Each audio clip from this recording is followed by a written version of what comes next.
All right, we're going to read chapter 10. It's called The North Pole. "Welcome," Mrs. C said, cross-country skiing into the final checkpoint. She had magically changed outfits again. Now she was wearing a snazzy ski racing suit with a fluffy hat. "Congratulations on reaching the final checkpoint," Mrs. C announced. "You are the first two teams to arrive. The great ice race will come down to my last riddle. Whoever solves it first will get a 30-second head start to the final stretch of the race." The Puppy Pirates and the North Pole Racers eyed each other down. Both teams wanted to win. "Where's the finish line?" Henry asked, scanning the horizon. "Right over there," Mrs. C said. She pointed across the snowy landscape. "You'll know you've made it to the end when you see the North Pole." "In case you are wondering," Henry said, laughing, "there isn't an actual pole at the North Pole." Here's Mrs. C all dressed up in her ski gear. I like her hat. "Is that so?" Mrs. C said, smiling. She waved her hand, and when she did, the wind picked up. Snow swirled and twirled around them in the air. Moments later, a huge red and white striped pole appeared in the distance. Wally was sure it hadn't been there before. Sometimes you just have to believe. "Now are you ready?" Mrs. C asked. "Here is your final riddle. It has a golden head, it has a golden tail, but it has no body. What is it?" So again, I'll read it to you. It has a golden head and it has a golden tail, but it has no body. What is it? I actually don't have an idea for this one.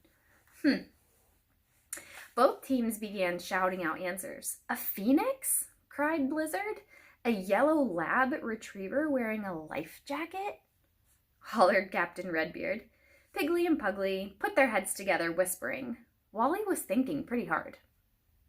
Captain Redbeard stomped his foot and whined. "Come on, pups, I want me gold coins. I want me riches and I want me presents." The husky team all gave him funny looks. "Gold coins," one of them muttered. "What's he barking about?" "Wait a second," Henry said, his eyes growing wide. "I think that's it." Piggly yipped at his sister. At the same time, Piggly and Henry shouted, "A gold coin!" Mrs. C nodded. Gold head, gold tail, but no body. So on a coin, it's heads or tails. That's funny. I didn't even think about that. "We win!" Captain Redbeard barked. "We win! We win! We win!"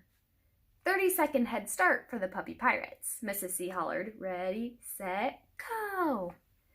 Henry leaped into the sled, shouting, "Let's go, mates!" The Puppy Pirate crew set off on a run. 30 seconds was a big head start, but the Huskies were fast. The two teams raced through the snow along the Gumdrop Trail toward the red and white striped pole. Wally ran faster than he'd ever run before. His heart pounded, his paws plowed through the snow, but no matter how fast the Puppy Pirates ran, the Huskies ran faster. Soon the two teams were neck and neck, nose to nose. Wally and Captain Redbeard leaped across the finish line just as Mrs. C appeared, waving her flag. "It's a tie!" Mrs. C cried.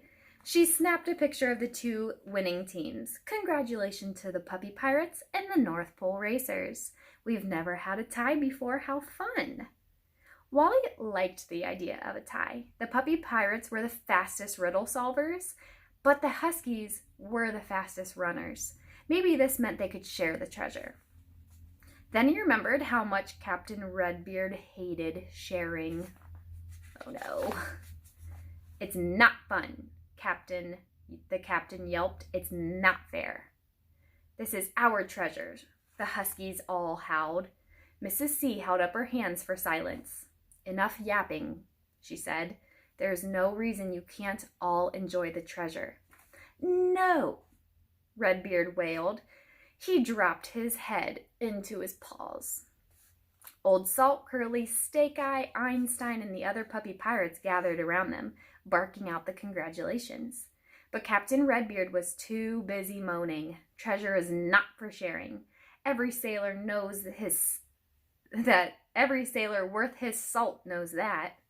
He glanced around and then scratched his reddish beard. Where is the treasure anyway?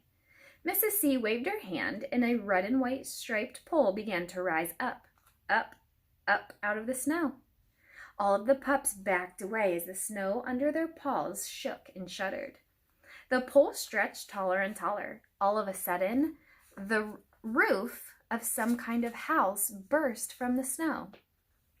Whoa, Henry said, his mouth hanging open.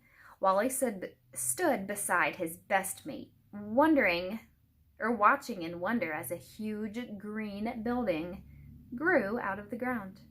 Frosty nudged Wally. I still remember the first time I got to see Santa's workshop. It's really something, isn't it?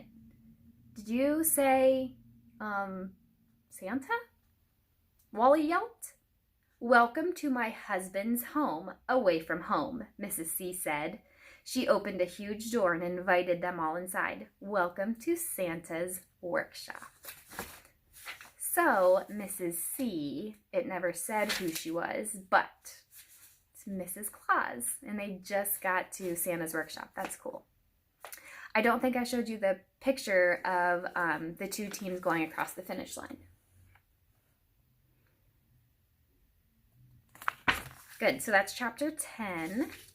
I will have an assignment for you on portfolio to get on and do. We still have a couple chapters, so we will finish that next week. Next week we are going to be doing our big reading workbook.